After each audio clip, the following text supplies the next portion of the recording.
ঢপের chop, মিথ্যা, টাকা দেয়নি, শিলান্যাস করতে যাচ্ছে। Mackintosh Burn, total tender 258, AOC 16, technical evaluation 14, technical bid opening 33। বুঝলেন তো, 258 মধ্যে মাত্র 16। Agro industry total tender 505,000। No work order nothing. WBSRD 2617,000। Work order নেই, টেন্ডার হয়নি, টাকা নেই, তো খিচ মেরি ফটো। সাধারণ সভা আছে আজকে, সেই কারণে আমি তো পঞ্চায়েত সমিতিরও মেম্বার বিধায়ক হিসেবে। আমাদের 6টি গ্রাম পঞ্চায়েতের প্রধান আছে, পঞ্চায়েত সমিতি বিজেপি পরিচালিত। আমাদের সাধারণ সভার আগে গত 2 বছরের কার্যপদ্ধতি আলোচনা হলো। সীমাহীন অসহযোগিতা আছে প্রশাসনের, এবং পঞ্চায়েত সমিতি 2008 থেকে 11 সিপিএম এর সময় আমরা চালিয়েছি। এই ধরনের অসভ্য সংকীর্ণ মনা সরকার তখন দেখি, যাদেরকে আমরা এই নন্দীগ্রামের মাটি থেকে উত্থান করেছি। এরা এত ছোট লোক এবং অসভ্য, সংকীর্ণ মনা, প্রতি পদে পদে বাধা দেয়, কাজ করতে দেয় না, অসম্মানিত করে। তাই আমাদের এবং এখানে কিছু খুনের মামলার আসামিরা ওদের পঞ্চায়েত সমিতির মেম্বার, আমাদের অনেক মহিলা মেম্বার আছে। তাদের নিরাপত্তার দায়িত্বটা 5 জন আমাদের সক্রিয় নেতার হাতে দিয়ে গেল। স্বদেশ দাস অধিকারীর হাতে, সাহেব দাসের হাতে, দেবাশিস ভাইয়ের হাতে, সুখেন্দু ভাইয়ের হাতে এবং অশেষ ভাইদের হাতে, যাতে দেবব্রত মাইতির খুনি শাহউদ্দিন, হাবিবুর রহমানরা এবং মামনি জানাদের উপর বোম নিক্ষেপ করা শামসুলরা আজকে সাধারণ সভায় কোন ভারতীয় জনতা পার্টির মহিলা সদস্যদেরকে আক্রমণ করতে না পারে, হেনস্থা করতে না পারে। সেই জন্যই তার প্রস্তুতি, কারণ এরা সুযোগ পেলেই মহিলা এবং হিন্দুদের উপর আক্রমণ করে। সেই জন্যই আমরা বসেছি মহিলা সদস্যদের যাতে নিরাপত্তা দেয়। আপনি অসহযোগিতার কথা বললেন, এই অসহযোগিতার জন্য নন্দীগ্রামে আপনার যে উন্নয়নের পরিকল্পনা সেটা অনেকগুলো ব্যাহত হয়েছে, অনেকগুলো কাজ পারে নাকি ব্যাহত করতে? ওসব ব্যাহত করার কোনো সিন নেই, আমরা জানি কি করে করতে হবে। ওসব করে কোনো লাভ নেই। আমরা ঘরে ঘরে রয়েছি, মানুষ ঐক্যবদ্ধ, এবং আমার বিশ্বাস 2021-এ নন্দীগ্রাম যে পথ দেখিয়েছে, 26-এ গোটা বাংলা নন্দীগ্রামে দেখানো পথে হাঁটবে। নন্দীগ্রাম গতকাল যা ভেবেছে, আগামীকাল পশ্চিমবঙ্গ তাই ভাববে। তো নন্দীগ্রাম 5 বছর আগেই পথ দেখিয়েছে, আজকে গোটা বাংলা বলছে নন্দীগ্রাম ঠিক, আমরা ভুল, ভোট দিয়ে ভুল করেছি। পথশ্রী প্রকল্পের আজকে গোটা রাজ্য জুড়ে ঢপের চপ, মিথ্যা, টাকা দেয়নি, শিলান্যাস করতে যাচ্ছে। Mackintosh Burn, total tender 258, AOC 16, technical evaluation 14, technical bid opening 33। বুঝলেন তো, 258 মধ্যে মাত্র 16। Agro industry total tender 505,000। No work order nothing. WBSRD 2617,000। Work order নেই, টেন্ডার হয়নি, টাকা নেই, তো খিচ মেরি ফটো।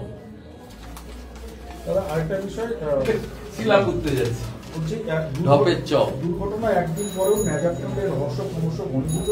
দুর্ঘটনাগ্রস্ত ট্রাক ও গাড়ির ফরেনসিক পরীক্ষা করানো পেট্রোল পাম্পে এখনো পর্যন্ত কেউ। ভোলা বাবুকে বলবো আমরা আইনি সাহায্য দেব, সিনিয়র লয়ারদেরকে আমরা অনুরোধ করব পাশে দাঁড়াতে। উনি শুধু মত দিন, সাক্ষীদের কেন্দ্রীয় নিরাপত্তা এবং মামলা অন্য রাজ্যের ট্রান্সফার, এই দুটো খুব এসেন্সিয়াল। একটি ছোট মোবাইল আছে যেটাতে অ্যান্ড্রয়েড মোবাইল নয়, আরেকটা অ্যান্ড্রয়েড মোবাইল রয়েছে। দুটো মোবাইল নিয়ে শাহজাহান এই অপারেটটা ওখান থেকে করছে, জেলের ভিতর থেকে। এটা সম্ভব হয়েছে রাজ্যের মুখ্যমন্ত্রী মমতা ব্যানার্জি আছে বলে। তাই যেমন দেবব্রত মাইতি সহ 18টি পোস্টপোল ভায়োলেন্সের মামলা অন্য রাজ্যে ট্রান্সফারের জন্য সিবিআই সুপ্রিম কোর্টে গেছে, শাহজাহানদের কেসের ক্ষেত্রেও অন্য রাজ্যে ট্রান্সফারের জন্য মামলা আদালতে নিয়ে যাওয়া উচিত তদন্তকারী সংস্থা। আমি অনুরোধ এবং দাবি করব, সময়ের ডাক। আর সমস্ত সাক্ষীর উচিত কোর্টে গিয়ে নিরাপত্তার দাবি করা, যাতে আর নিরাপত্তা রক্ষী সরকারি সে রাজ্যের হোক কেন্দ্রের হোক যাতে নিরাপত্তা তারা পায় তার দাবি করে। আলিম মোল্লাই ট্রাক চালাচ্ছিল ফের দাবি করছেন নেজারকান্দে আহত শেখ শাহজাহানের মামলায় সাক্ষী ভোলানাথ ঘোষের, এবং তিনি এও বলছেন যে আলিম কোথায় আছে তিনি সেটাও জানেন।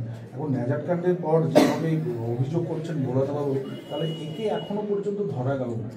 ধরবে না, ভোট ব্যাংকের পলিটিক্স ধরবে না, ভোট ব্যাংকের পলিটিক্স ধরতে কাকে যাবে? কাল রাত্রি 2টোর সময় গিয়ে অশোকনগর থেকে দরজা ভেঙে ধরে নিয়ে এসছে। তাই পরে ব্যবস্থা নিচ্ছি, একটু পরে বিকেলের পরে। ধরো ওই প্রসঙ্গ যে গীতা পাঠের দিন প্যাটিস বিক্রেতাকে মারধরের অভিযোগে 3 জনকে ইতিমধ্যেই পুলিশ তাদেরকে গ্রেপ্তার করেছে। মমতা ব্যানার্জির একটা চোখ বন্ধ বলে ওদের গ্রেপ্তার করেছে। মমতা ব্যানার্জির পুলিশ উচিত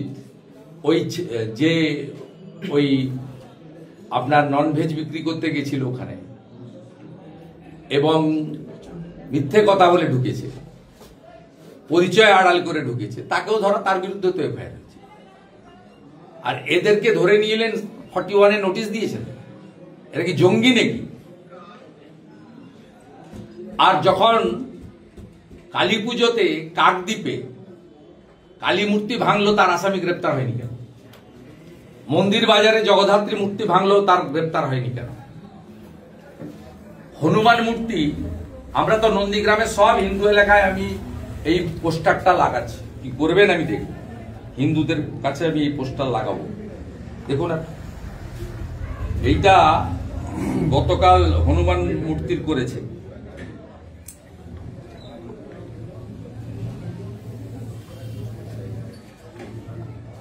দেখুন গ্রেপ্তার হয়নি কেন? সব হিন্দু পাড়াতে আমি এই হনুমানজির ভাঙা মূর্তির ছবি লাগাবো। মমতা ব্যানার্জি থাকলে বজরংবলীর কি দশা হয় দেখুন। সব হিন্দু পাড়াতে আমি লাগাবো, আমি 1000 হোর্ডিং তৈরি করছি, সব হিন্দু পাড়াতে লাগাবো। মমতার একটা চোখ বন্ধ, পুলিশের জন্য এই ধরনের বিধর্মী মৌলবাদী জিহাদিদের উৎপাত। এই জন্য পশ্চিমবাংলায় হিন্দু মুসলিম সম্প্রীতি নষ্ট হচ্ছে। এই জন্য হুমায়ুন কবিরের মতো মৌলবাদীরা বাবরের নামে ধর্মীয় স্থান করার সাহস পাচ্ছে।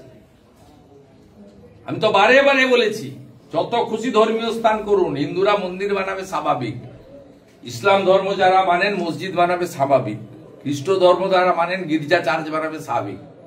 বাবর কে? বাবর হানাদার, বাবর দর্শক।